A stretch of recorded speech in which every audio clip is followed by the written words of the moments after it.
Speaking in front of people is nerve-wracking. We get anxious. So what I'd like to do is share with you anxiety management techniques. The very first technique is to greet your anxiety. When you begin to feel those jitters, you start feeling like, oh no, everybody's going to tell that I'm nervous, and we begin to actually make ourselves more and more nervous. Say to yourself, it makes sense that I'm nervous. And by acknowledging your anxiety, you short-circuit that building of anxiety.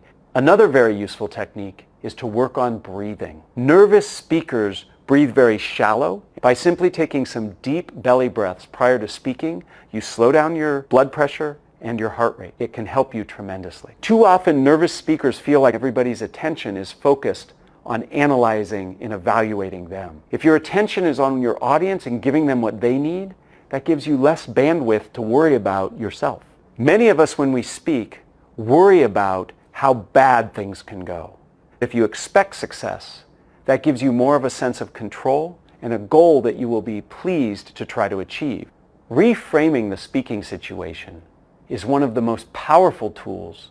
Instead of seeing speaking as a performance, view it as a conversation. First, practice conversationally. Sit around and converse your presentation with somebody.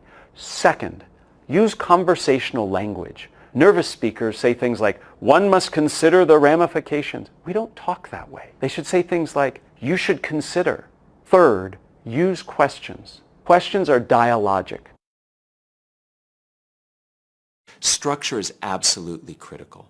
A wonderful structure to think about is the what, so what, now what structure. This structure helps you convey a point, teach people things, in some cases, convince them. You first start with the what. That is the main point you're trying to get across. The so what explains why it's important, not to you, the communicator, but to the audience. What's the value for them? And then the now what is what you want your audience to do. Having that structure helps you formalize your thoughts, package up your information, and it helps you as a communicator to be concise.